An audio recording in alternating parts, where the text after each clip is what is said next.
sudah mulai iri padanya. Si Cheng tiba-tiba memegang kepalanya bak menghelus kepala pacar sambil mengomel. Tong Yao jadi canggung dan langsung menabok tangan si Cheng. Tapi di balik wajah sok cemberutnya, si Cheng diam-diam tersenyum saat melihat keimutan Tong Yao dari kejauhan. 未来谁有幸当你的陆夫人？不过我……什么陆夫人？大兵，哎呀！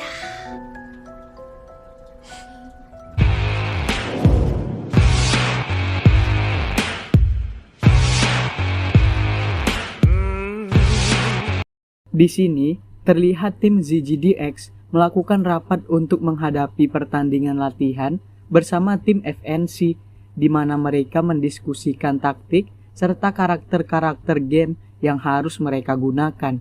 Saatnya tiba, di mana mereka pun memiliki karakter yang harus mereka gunakan dan mereka pun bersiap untuk melakukan permainan.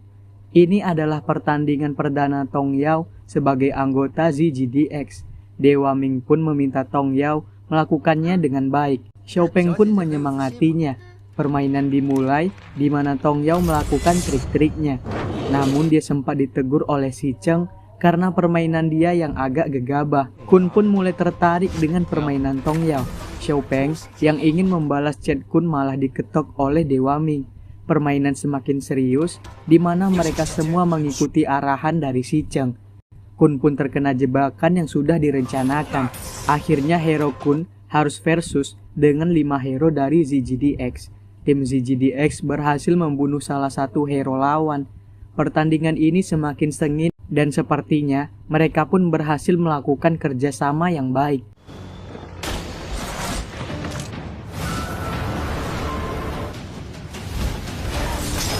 Tim lawan dibuat kewalahan. Di sini, Lau Ke adalah salah satu orang yang tidak setuju Tong Yao bergabung. Namun saat pertandingan, kedua orang ini malah melakukan kerjasama yang sangat baik. Bahkan keduanya berhasil membantai hero-hero lawan sampai tumbang satu persatu.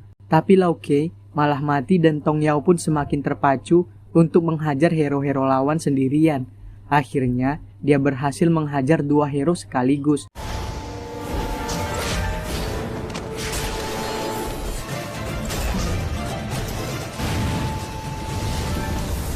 Dan pertandingan pun dimenangkan oleh tim ZGDX. Xiao Peng dan Lau Ma memuji Tong Yao, namun berbeda dengan Lau Ke. Tapi Lau Ke sudah lumayan luluh. Si Cheng malah berkata jika permainan Tong Yao masih gegabah. Tong Yao menjelaskan maksudnya. Si Cheng tetap menganggap cara permainan Tong Yao gegabah. Xiao Rui mencairkan suasana dengan mengajak mereka pergi membeli minuman. Tong Yao tidak ikut, mereka pun pergi. Akhirnya Tong Yao membuka siaran langsung yang sedang dilakukan oleh Kun. Dia pun tersenyum-senyum melihat Kun yang memuji dirinya. Apalagi Kun menunjukkan ketertarikannya kepada Tong Yao. Dia pun minta Tong Yao untuk tidak menonton lagi, nanti akan menjadi besar kepala. Tong Yao menolak dan berkata, sejak kecil dia tidak ada yang memujinya, jadi dia masih mau menontonnya. Si Cheng berkata jika kau butuh pujian, aku akan memujimu. Tong Yao berkata pujilah. Si Cheng langsung terdiam. Tong Yao mendesak si Cheng untuk memujinya. Akhirnya, si Cheng berkata permainanmu bagus. Dia pun memberikan hadiah coretan bunga di tangan Tong Yao. Tong Yao sangat kesal melihat gambar bunga itu di tangannya dan dia berusaha menggosok-gosoknya namun tidak bisa hilang. Si Cheng yang melihat Tong Yao kesal malah semakin diejeknya lagi dengan ingin menggambar kura-kura di kening Tong Yao. Saat mereka berkumpul kembali, di sini Xiao Peng sedang melakukan siaran langsung dan membaca beberapa komentar yang memuji Tong Yao dan dia merasa sangat ngefans sama Tong Yao. Tong Yao menghampiri namun terdapat beberapa komentar reseh yang sedikit menyudutkan Tong Yao. Tong Yao pun mengambil headphone dan berbicara jika dirinya dan Jian Yang adalah mantan yang sudah berakhir. Bahkan Tong Yao memasukkan Jian Yang ke daftar blokirnya. Setelah itu di sini Tong Yao sedikit menyombongkan diri tentang permainannya tadi.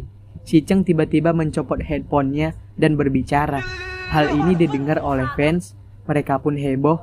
Ujung-ujungnya, Tong Yao kembali disudutkan lagi dengan dianggap merayu si Cheng. Tong Yao kesal dan menjelaskan kronologisnya. Keduanya pergi berbelanja dan tidak ada bergandengan tangan sama sekali. Tong Yao pun berkata, dia tidak ada apa-apa dengan si Cheng. Si Cheng ikut menjawab jika dia juga memiliki karakter yang dia sukai. Tong Yao semakin kesal mendengar hal tersebut. Pokoknya, Tong Yao menjelaskan dia tidak akan berpacaran dan akan membagikan permen nikah jika sudah tiba waktunya. Haters pun berkomentar. Tong Yao bertanya bagian admin di mana, kenapa tidak memblokir komen jahat. Si Cheng menjawab pihak admin lagi menunggu permen nikahanmu. Xiaopeng mengajak mereka makan malam. Xiaopeng ingin makan hotpot dan si Cheng menyetujuinya. Tong Yao pun menyetujui dan berkata dia akan mentraktirnya. Mereka semua sempat terdiam. Tong Yao bingung kenapa semua memandangnya. Tong Yao mengajak Lau Kei namun Lau Kei menolaknya. Saat di tempat makan, Tong Yao kaget dan tidak bisa berkata apa-apa melihat harga-harga makanan tersebut. Xiaopeng bertanya, kenapa tidak berani makan? Karena mahal ya? Tong Yao pun mengangguk. Xiaopeng berkata tenang, tadi dia melihat si Cheng sudah menyerahkan kartu kreditnya, jadi sudah dibayarin.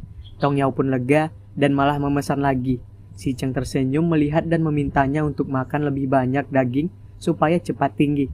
Di sisi lain rupanya orang tua Tong Yao datang mengunjungi markas. Di restoran Xiao Rui bertanya kenapa Tong Yao memutuskan untuk bergabung. Padahal sebelumnya Xiao Rui ditolak habis-habisan. Tong Yao pun menjelaskan alasannya. Dia awalnya mengira Xiao Rui itu penipu. Karena dia merasa Dewa Ming juga ada pemain cadangan, kenapa harus mengajaknya? Selain itu, dia juga mendapat tentangan dari orang tuanya. Yang lain juga menjawab mereka juga ditentang. Hal yang membuat Tong Yao berubah pikiran adalah ucapan Dewa Ming saat bertanding dengan tim Shike. Karena omongan Dewa Ming, Tong Yao bertekad bergabung dan membawa tim ini menjadi juara dunia. Semua pun bersemangat mendengar ucapan dan mereka pun merayakannya dengan minum-minum. Orang tua Tong Yao sudah sampai di markas.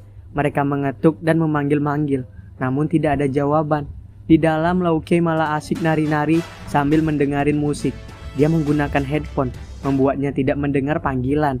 Pintu tidak terkunci, orang tuanya pun masuk dan melihat Lau Kei yang sedang menari-nari. Lau Kei sangat kaget saat melihat ada yang datang. Pesta makan malam pun berakhir, mereka berjalan menuju markas. Tiba-tiba si Cheng ditelepon oleh ayahnya perihal ibunya. Mereka pun menyinggung soal suami takut istri. Tong Yao yang kepo pun bertanya tentang keluarga si Cheng. Dia bertanya kepada Xiaopeng. Xiaopeng berkata, jika si Cheng adalah anak orang kaya, dan kini keluarga si Cheng adalah pemegang saham tim ini. Tong Yao pun kaget dan menabrak si Cheng. Si Cheng bertanya apa yang kalian gosipkan. Xiaopeng yang takut dimarah dan langsung kabur duluan. Tong Yao kemudian mengalihkan pembicaraan tentang orang tua si Cheng yang menyetujui dirinya terjun di dunia e-sport. Si Cheng bertanya kenapa membicarakan ini, apakah orang tuamu tidak mendukung? Tong Yao pun berkata, intinya ayahnya menyetujui, tetapi ayahnya seperti ayah si Cheng, suami takut istri. Si Cheng memandang Tong Yao dan Tong Yao takut dimarah dan berkata takut istri itu bagus. Si Cheng berkata jangan berharap pasanganmu kelak akan takut istri. Si Cheng tiba-tiba memegang telinga Tong Yao dan Tong Yao pun terdiam. Si Cheng merasa Tong Yao mudah dibujuk. Di sini, semua dibuat kaget oleh kedatangan orang tua Tong Yao. Tong Yao juga kaget. Ibunya kesal dan marah karena Tong Yao malah pergi minum-minum. Tong Yao pun melayani dan merayu ibunya. Ibunya pun marah-marah dengannya, apalagi dia melihat Tong Yao mabuk. Tong Yao hanya bisa terdiam mendengar omelan ibunya. Ibunya pun bertanya soal gosip yang terjadi, dan ibunya bertanya soal Cheeseman yang digosipkan sebagai legenda ular putih bersama Tong Yao. Ayahnya di sini malah fokus dengan hal-hal canggih yang ada di markas. Padahal Tong Yao meminta bantuan, namun ayahnya berkata, apapun yang dikatakan ibunya benar. Akhirnya, semua pun memberi servis yang baik kepada orang tua Tong Yao dan memperlihatkan penghargaan serta komentar-komentar baik tentang tim mereka. Xiao Rui pun mengajari Lau Kei dan si Cheng untuk lebih ramah dan menyapa orang tua Tong Yao. Namun Xiao Rui merasa tidak ada harapan dengan si Cheng. Dia meminta si Cheng untuk berdiri agak jauh. Lau Kei sangat sinis dan tidak mau bekerja sama. Dia malah mendukung orang tua Tong Yao membawanya pulang. Tong Yao pun buru-buru membawa orang tuanya untuk beristirahat. Di sini, Lau Kei dipandang secara sinis oleh Lau Mao, Xiaopeng dan Dewa Ming. Lau Kei sampai tidak bisa berkata apa-apa. Orang tua Tong Yao membujuk Tong Yao untuk kembali. Di sini Tong Yao pun menjelaskan keadaannya dan berkata bahwa dia merasa senang di sini dan sangat menikmati hari-harinya. Hal inilah yang dia inginkan. Dia tahu orang tuanya sangat khawatir dan ingin melakukan yang terbaik kepada anaknya. Namun Tong Yao berkata bahwa apa yang diminta orang tuanya bukanlah hal yang ingin dia lakukan. Dia tidak ingin melakukan hal yang tidak membahagiakan bagi dirinya. Dia pun berkata bahwa dirinya serius di bidang e-sport ini. Ayahnya pun menyetujui hal itu, namun dia tidak bisa membela keduanya. Tongyao meminta waktu 3 bulan kepada ibunya. Jika dia tidak terbiasa dan tidak sanggup, dia akan segera pulang. Tongyao membuat janji dengan ayahnya. Ibunya pun hanya bisa pasrah, dan Tongyao pun memuji-muji ibunya untuk mendapatkan persetujuan.